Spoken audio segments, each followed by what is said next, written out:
بسم اللہ الرحمن الرحیم اعوذ باللہ من الشیطان الرجیم بسم اللہ الرحمن الرحیم وقال علیہ السلام امیر المؤمنین علی بن ابی طالب علیہ السلام نے فرمایا ان هذه القلوب تمل کما تمل الابدان، یہ دل بھی اسی طرح اکتا جاتے ہیں جس طرح بدن اکتا جاتے ہیں۔ فابتغوا لها طرائف الحکم، لہذا جب ایسا ہو تو ان کے لیے لطیف و حکیمانہ نکات تلاش کرو۔ تملو، ملو شے، کسی شے سے اکتا جانا، تھک جانا، تنگ آ جانا، جیسے کہتے ہیں نا میرا دل تنگ ہو گیا، یہ مراد ہوتی ہے۔ ابدان، بدن کی جمع، جسم۔ فابتغوا، ابتغاء چاہنا یعنی طلب کرو، اس معنی میں ہے۔ طرائف الحکم، حکم کئی دفعہ گزارش کی ہے، حکمت یعنی مراد کیا؟ طرائف الحکم یعنی جیسے میں نے ترجمہ آپ کو مفتی صاحب کا سنایا کہ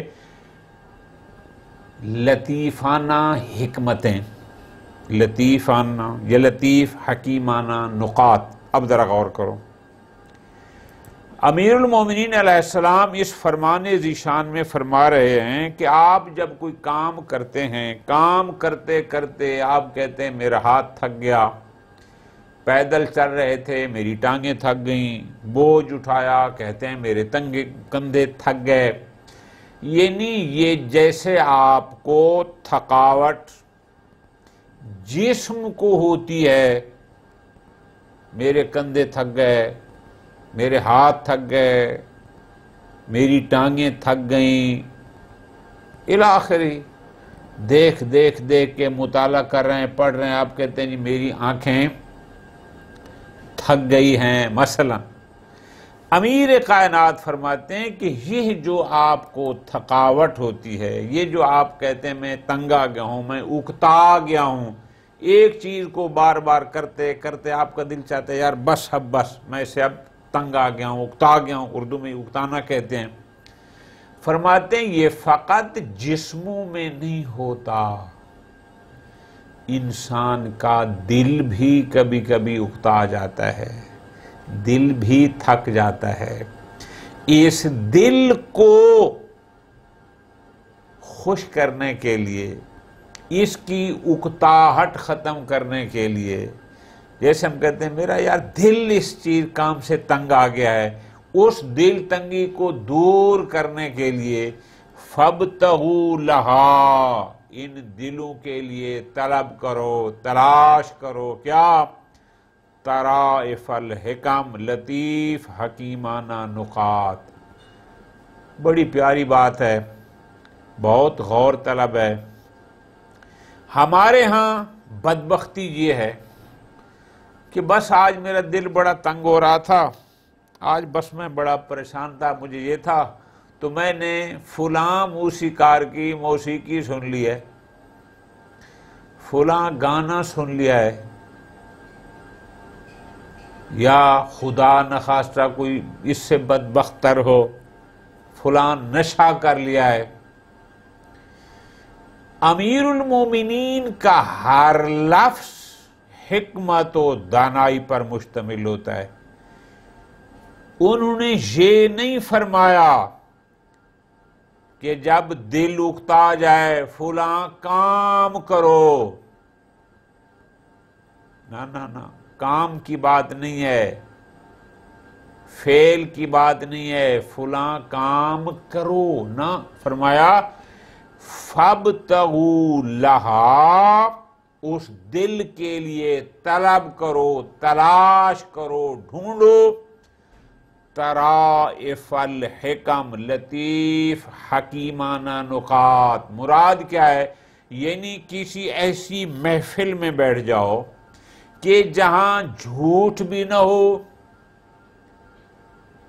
لغو بھی نہ ہو، اور ایسی دوستانہ ماحول میں پاکیزہ گپ شپ ہو، تھکاوٹ بھی دور ہو جائے، آپ کی اکتاہٹ بھی دور ہو جائے، اور کوئی فعل حرام بھی آپ سے سرزد نہ ہو۔ اس لفظ پہ غور کرنا ہے، لطیف حکیمانہ نکات۔ کیا مطلب؟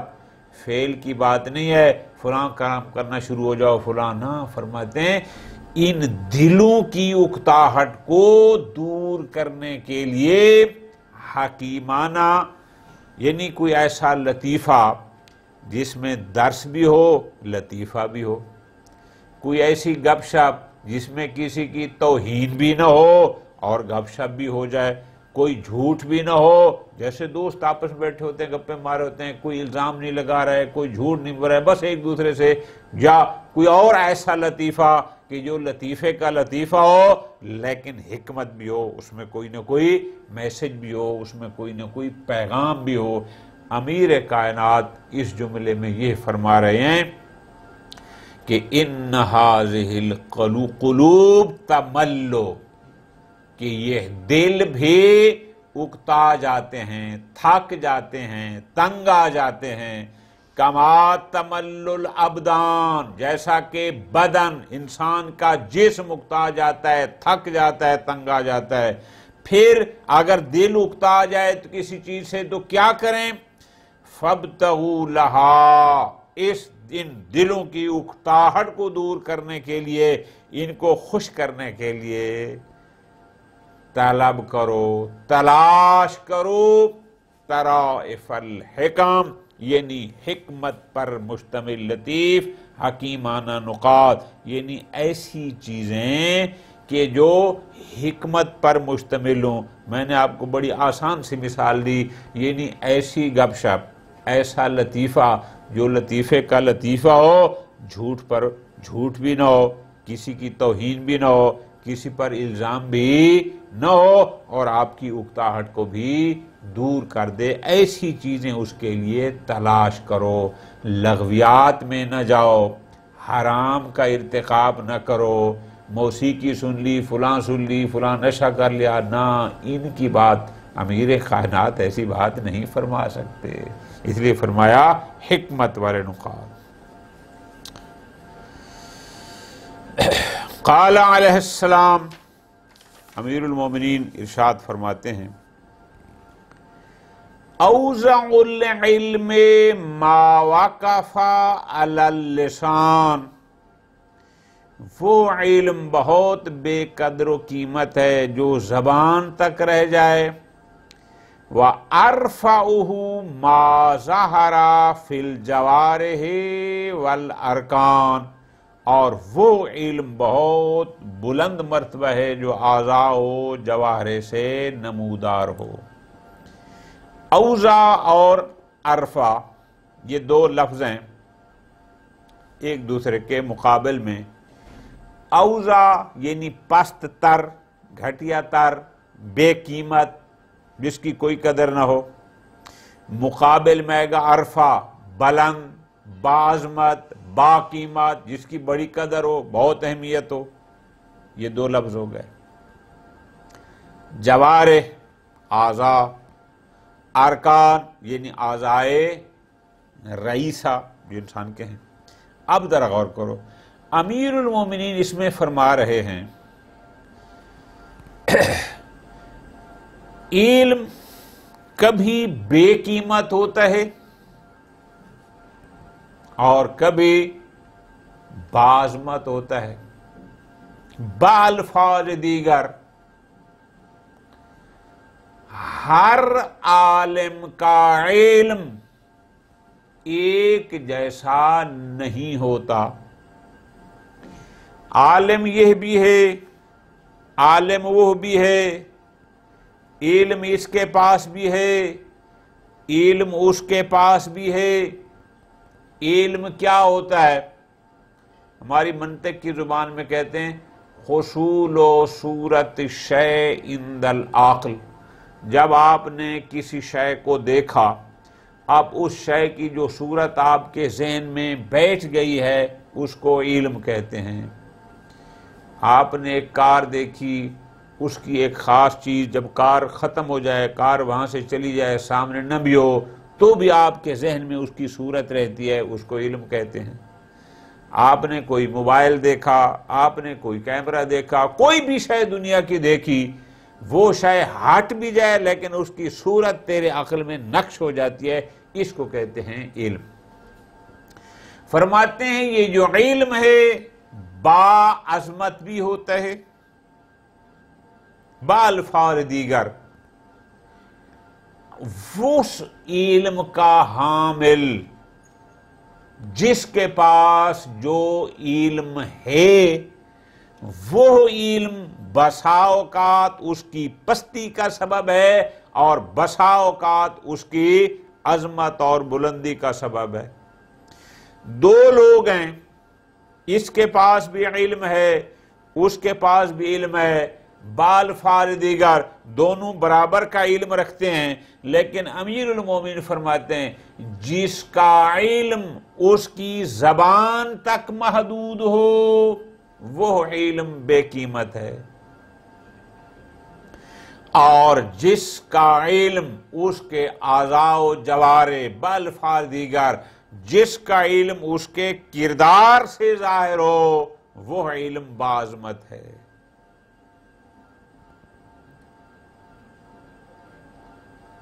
صرف پڑھ لینا کافی نہیں ہے، صرف ڈھیر ساری معلومات کا ہونا کافی نہیں ہے۔ بہت سارے لوگ بہت ساری چیزوں کو جانتے ہیں، لیکن امیر کائنات ایک نکتہ بیان فرما رہے ہیں، اس نکتے کی طرف غور کرو۔ فرماتے ہیں جو علم صاحب علم کے اعضاء و جوارح سے نمودار ہو، ظاہر ہو، وہ علم عرفہ ہے، با عظمت ہے، با قیمت ہے، با فضیلت ہے۔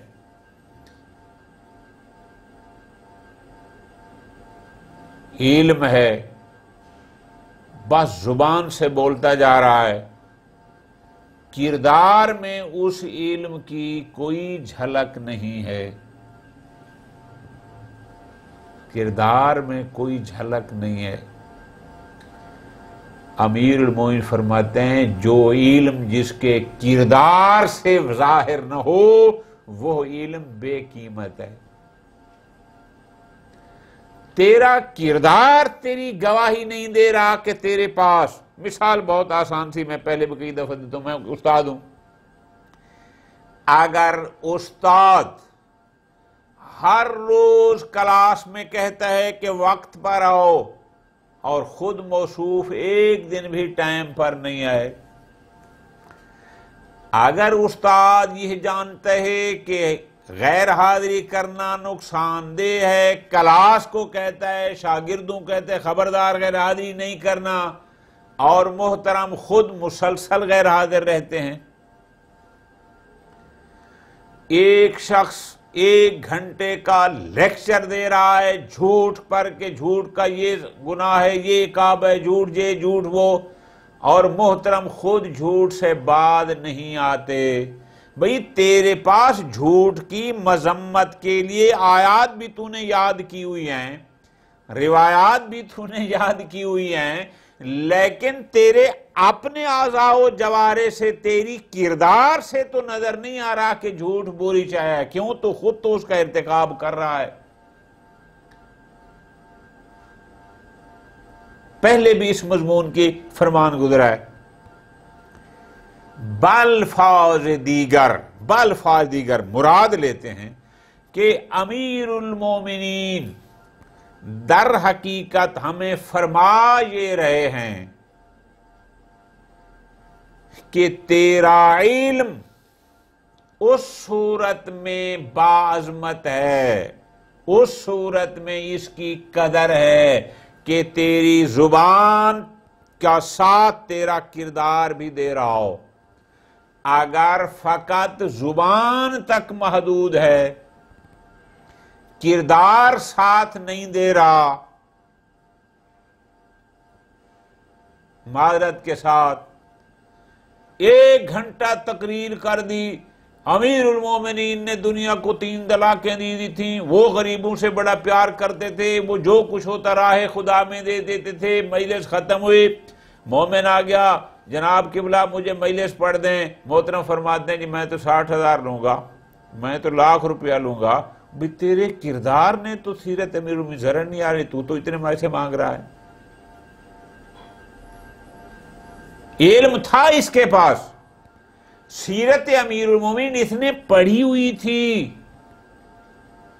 لیکن اس کے کردار سے وہ نظر نہیں آ رہا تھا. بس امیر کائنات یہاں پر فرما کیا رہے ہیں؟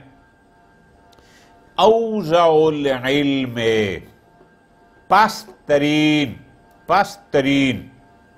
علم کون سا ہے؟ ما وقف علی اللسان، جو زبان تک رہ جائے. وَأَرْفَعُهُ، اور علم بلندتر، باعظمت، باقیمت کون سا ہے؟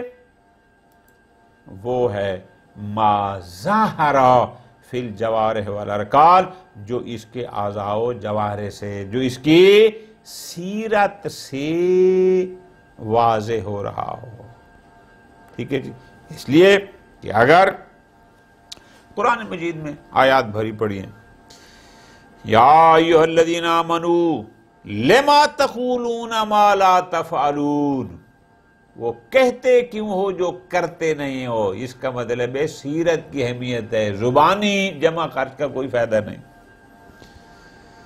ایک اور مقام فرمایا قابر مقتا عند اللہ ان تقولوا ما لا تعلمون.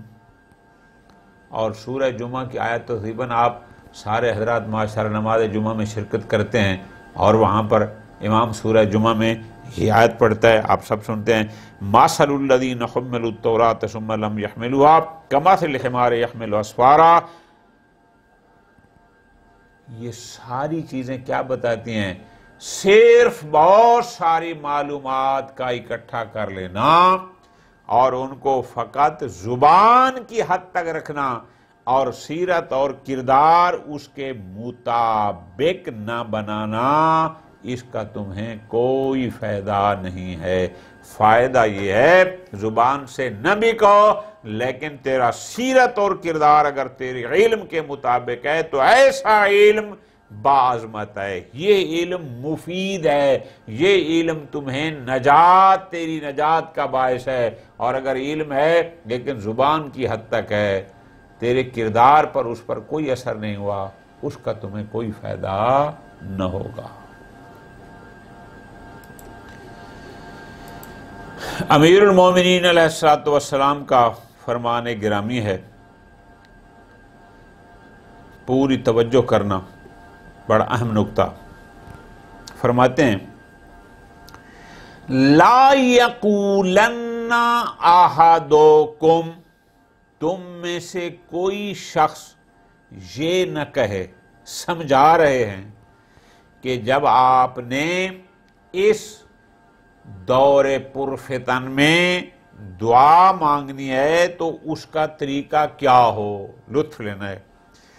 اس طرح نہ کہو کیا اللہم انی اعوذ بک من الفتنۃ، اے اللہ میں تجھ سے فتنہ و آزمائش سے پناہ چاہتا ہوں. یہ پہلے بھی سب سے پہلے در اس میں بھی کہا تھا کہ کن فی الفتنہ، میں نے کہا فتنہ کا معنی ہوتا ہے امتحان، اختبار. امیر المومنین فرماتے ہیں یہ نہ کہو کہ یا اللہ میں فتنہ و آزمائش سے پناہ چاہتا ہوں، یعنی یوں نہ کہو کہ یا اللہ مجھے فتنہ سے بچائے رکھ، میں فتنہ میں نہ پڑوں، یہ نہ کہو. وجہ غور کرنا، اس لیے لِأَنَّهُ لَيْسَ أَحَدٌ إِلَّا وَهُوَ مُشْتَمِلٌ عَلَى فِتْنَةٍ، اس لیے کہ کوئی شخص ایسا نہیں جو فتنہ کی لپیٹ میں نہ ہو۔ توجہ سے ایک ایک لفظ کر کے پڑھیں گے، سنیں گے، پھر بات سمجھ آئے گی۔ امیر کائنات کیا فرما رہے ہیں؟ بارگاہ الہی میں اس طرح دعا نہ مانگو، یا اللہ میں فتنہ سے پناہ چاہتا ہوں، یعنی مجھے فتنہ سے بچائے رکھ نہ۔ کیوں؟ اس لیے کہ لیس احد، کوئی ایسا شخص نہیں ہے، الا وہو مشتمل علی فتنہ، مگر یہ کہ وہ فتنہ کی لپیٹ میں ہے۔ کوئی بھی شخص فتنہ سے بچا ہوا، فتنہ یعنی امتحان، اختبار، اس سے بچا ہوا نہیں ہے۔ پھر سبحان اللہ، اب سمجھا رہے ہیں، فرماتے ہیں وَلَكِنْ مَنِ اسْتَعَاذَ فَلْيَسْتَعِذْ مِن مُزِلَّاتِ الْفِتَنِ، فتن فتنہ کی جمع ہے۔ فرماتے ہیں بلکہ جو پناہ مانگے، من استعاذ، جو اللہ سے پناہ مانگنا چاہتا ہے وہ پناہ مانگے کس چیز کی؟ من مزلات الفتن، وہ پناہ مانگے گمراہ کرنے والے فتنوں سے پناہ مانگے۔ یوں نہ کہ یا اللہ مجھے فتنوں سے بچائے رکھ، بلکہ تو کہ یا اللہ مجھے گمراہ کرنے والے امتحان سے بچائے رکھ۔ امتحان سے نہیں بھاگنا، گمراہ کرنے والے امتحان سے بچنا ہے۔ لفظوں کو ذرا غور کرو، امیر کائنات کیا فرما رہے ہیں؟ یہ نہ کہو کہ یا اللہ مجھے فتنہ سے بچا۔ فتنہ میں نے گزارش کی تھی، اس کا معنی امتحان بھی ہے، امتحان سے بچا نہ، امتحان تو ہر بندے کا ہونا ہے۔ پھر آپ یہ دعا مانگیں یا اللہ مزلات، اس میں فاعل مزلات الفتن، یا اللہ مجھے گمراہ کرنے والے فتنوں سے پناہ دے، یعنی جو میرا امتحان ہے وہ امتحان مجھے گمراہ نہ کر دے، مجھے گمراہی کے راستے پر نہ لے جائے، ایسا امتحان سے مجھے محفوظ فرما کہ وہ مجھے گمراہ کرنے والا نہ ہو۔ بہت توجہ کے ساتھ، کیوں؟ دلیل یہ کیوں نہیں دعا مانگنی کہ یا اللہ مجھے فتنوں سے پناہ دے، بچائے رکھ، بلکہ یہ دعا مانگنی ہے کہ یا اللہ مجھے گمراہ کرنے والے فتنے سے بچائے رکھ۔ امیر کائنات فرما رہے ہیں اس لیے کہ فَإِنَّ اللَّهَ سُبْحَانَهُ يَقُولُ، اللہ سبحانہ کا ارشاد ہے، اس نے قرآن میں فرمایا وَاعْلَمُوا أَنَّمَا أَمْوَالُكُمْ وَأَوْلَادُكُمْ فِتْنَةٌ، اور اس بات کو جانے رہو کہ تمہارا مال اور اولاد فتنہ ہے۔ کون ہے کہ جس کو مال نہیں چاہیے؟ کون ہے کہ جس کو اولاد نہیں چاہیے؟ قرآن کی زبان میں مال بھی فتنہ، اولاد بھی فتنہ۔ اب بات سمجھ آئی کہ امیر کائنات فرما رہے ہیں کہ یہ دعا نہ مانگنا کہ مجھے فتنہ سے پناہ دے، نہ۔ کیوں؟ اس لیے کہ ہر شخص اس فتنے میں لپٹا ہوا ہے، یا اس کے پاس اولاد ہے زبان قرآن میں پھر بھی فتنہ، اور اولاد نہیں ہے، مال چاہے تھوڑا بھی ہو تو بھی اس کے پاس ہے فتنہ، لہذا فتنے سے بچا ہوا کوئی نہیں۔ اور قرآن کہتا ہے کہ تمہارا مال اور تمہارا اولاد تمہارے لیے فتنہ ہے۔ وَمَعْنَا ذَلِكَ، امیر المومنین فرماتے ہیں اس آیت مجیدہ کا مطلب یہ ہے کہ انہو یختبرہم بالاموال والاولاد، اللہ لوگوں کو مال اور اولاد کے ذریعے آزماتا ہے۔ جب مال دے رہا ہے کسی کو بہت زیادہ دے کر تو بھی آزما رہا ہے، کسی کو تھوڑا دے کر تو بھی آزما رہا ہے، والاولاد کسی کو اولاد دے کر آزما رہا ہے، کسی کو اولاد نہ دے کر آزما رہا ہے۔ فرماتے ہیں جس کو مال مل گیا، جس کو اولاد مل گئی، اللہ تبارک و تعالی یختبرہم، اختبار یعنی امتحان کرنا، چیک کرنا، آزمانا، فرماتے ہیں کہ اللہ مال اور اولاد کے ذریعے ان کو آزماتا ہے۔ کیوں؟ اس لیے لِیَتَبَيَّنَ، تبین کہتے ہیں واضح ہونا، آشکار ہونا، ظاہر ہونا، اس کو لِتَبَيَّنَ السَّاخِطُ لِرِزْقِهِ وَالرَّازِقُ بِقِسْمِهِ، تاکہ یہ ظاہر ہو جائے، لِیَتَبَيَّنَ، تاکہ یہ ظاہر ہو جائے کیا؟ کون اپنی روزی پر چیں بجبیں ہے، ساخط ناراض، جو رازق نہیں ہے، یہ جو راضی نہیں ہے، اور والراضی بقسمہ، اور کون ہے جو اس قسم پر یعنی اپنے اس قسمت پر راضی ہے اور شاکر ہے۔ یہ دے کر آزماتا ہے کہ کون جتنا رزق اللہ نے اس کو دیا ہے، کون اس رزق پر ناراض ہے، راضی نہیں ہے، اور کون ہے جو اللہ کی اس تقسیم پر راضی ہے، وہ در حقیقت تمہیں اس کے ذریعے آزما رہا ہے۔ فرماتے ہیں امیر المومنین وَإِنْ كَانَ سُبْحَانَهُ أَعْلَمَ بِهِمْ مِنْ أَنفُسِهِمْ، اگرچہ اللہ سبحانہ ان کو اتنا جانتا ہے کہ وہ خود بھی اپنے کو اتنا نہیں جانتے، اگرچہ اللہ عالم و بہم دنیا کو جانتا ہے، من انفسہم ان کی اپنی ذات سے، یعنی میں اپنے آپ کو اتنا نہیں جانتا جتنا وہ جانتا ہے۔ کیوں؟ اس لیے کہ وہ خالق ہے، جو جس شے کو بناتا ہے وہ زیادہ بہتر جانتا ہے، بننے والا اتنا نہیں جانتا۔ اگرچہ اللہ خود بندوں کی نسبت بندوں کو عالم زیادہ جانتا ہے، لیکن اس کے باوجود بھی آزماتا ہے۔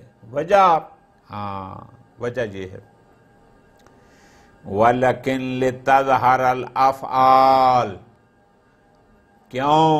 کسی کو تھوڑا دے دیا، کسی کو زیادہ دے دیا، کسی کو بہت زیادہ دے دیا، آزماتا ہے تاکہ ان کے اپنے افعال ظاہر ہوں، ان کے اپنے کرتوت واضح ہو جائیں، جو کچھ یہ کرتے ہیں ظاہر ہو جائیں۔ التی بہا یستحق ثواب والعقاب، چونکہ ثواب و عذاب کا استحقاق ان کے اپنے افعال کی بنیاد پر ہوگا۔ ایک کو تھوڑا دیا، اس نے اس تھوڑے میں بھی اللہ اور بندوں کے حقوق ادا کیے، یہ مستحق کے ثواب ہوگا۔ ایک کو بہت دیا اور بہت ہونے کے باوجود بھی اس بدبخت نے اللہ اور اللہ کے بندوں کے حقوق ادا نہ کیے، یہ مستحق عقاب ہے۔ ان کے اپنے افعال ظاہر ہوں اور اس بنیاد پر ہم کہیں کہ تو نے یہ کیا تو مستحق کے ثواب ہے، تو نے یہ کیا یہ مستحق کے عقاب ہے۔ آگے فرماتے ہیں اس لیے لِأَنَّ بَعْضَهُمْ يُحِبُّ الذُّكُورَ، ہمارے سامنے بہت سارے لوگ ایسے ہیں، بعض لوگ ایسے ہیں جو ذکور کو پسند کرتے ہیں، یعنی وہ اولاد نرینہ چاہتے ہیں، وہ چاہتے ہیں بیٹے ہی بیٹے ہوں۔ وَيَكْرَهُ الْإِنَاثَ، اور وہ لڑکیوں سے کبیدہ خاطر ہوتے ہیں، یعنی لڑکی پیدا ہو تو منہ لٹک جاتے ہیں اور لڑکا پیدا ہو تو خوش ہو جاتے ہیں۔ یہ بھی بدبختی ہے. ان کا پریشان ہونا بتاتا ہے کہ وہ اللہ کی تقسیم پر راضی نہیں ہے. لِأَنَّ بَعْضَهُمْ يُحِبُّ الذُّكُورَ، بعض لوگ صرف بیٹوں کو پسند کرتے ہیں. وَيَكْرَهُ الْإِنَاثَ، اناث مؤنث یعنی بیٹیوں کو ناپسند کرتے ہیں. تیرا ناپسند کرنا دلیل ہے کہ تو اللہ کی تقسیم پر راضی نہیں ہے، ورنہ وہ بہتر جانتا ہے کس کو بیٹا دینا ہے اور کس کو بیٹی. وہ بیٹیاں دیتا ہے اور تو اپنا منہ لٹکا دیتا ہے، ناراحت ہوتا ہے. یہ پتہ چل گیا کہ تیرا اپنا کردار بتا رہا ہے کہ تو اللہ کی تقسیم پر راضی نہیں ہے. وہ بیٹیاں دے کر تجھے آزما رہا ہے. وہ اولاد فتنہ ہے، یعنی وہ بیٹیاں دے کر تیرا امتحان لے رہا ہے کہ آیا تو اللہ کی تقسیم پر راضی ہے یا نہیں ہے. بعضهم یحب تثمیر المال، اور بعض مال بڑھانے کو پسند کرتے ہیں. تثمیر ثمر سے ہے پھل، یعنی مال کا زیادہ کرنا. بعض پسند کرتے ہیں کہ ان کا مال زیادہ سے زیادہ ہو. اب 1 لاکھ ہے تو اسے 2 بن جائے، 2 سے 4، 4 سے 10، 10 سے 20، مسلسل بس مال بڑھتا ہی بڑھتا جائے. بعض لوگ ایسے ہیں. وَيَكْرَهُ انسلام الحال، اور شکستہ حالی کو برا سمجھتے ہیں. یکرہو ناپسند کرتے ہیں. کس کو؟ انسلام الحال، شکستہ حالی کو. یعنی مراد کیا کہ اگر کچھ کم ہو جائے، تھوڑا ہو جائے، وہ اس پر ناراحت ہوتے ہیں. تو پس امیر المومنین علیہ السلام نے اس آیت کی جو تشریح فرمائی کہ وَاعْلَمُوا إِنَّمَا أَمْوَالُكُمْ وَاعْلَمُوا أَنَّمَا أَمْوَالُكُمْ وَأَوْلَادُكُمْ فِتْنَةٌ، وَاعْلَمُوا أَنَّمَا أَمْوَالُكُمْ وَأَوْلَادُكُمْ فِتْنَةٌ، یہ تفسیر امیر المومنین نے فرمائی ہے. اور سید شریف رضی فرماتے ہیں وَهَذَا مِنْ غَرِيبِ مَا سُمِعَ مِنْهُ، فرماتے ہیں یہ ان عجیب و غریب باتوں میں سے ہے جو تفسیر کے سلسلہ میں آپ سے وارد ہوئیں کہ یہاں اولاد اور مال کو فتنہ قرار دیا ہے. تو اس سے مراد کیا ہے؟ خداوند متعال ہمیں کلام امیر المومنین کو سمجھنے اور اس پر عمل کرنے کی توفیق عطا فرمائے. وصلی اللہ علی محمد وآل محمد.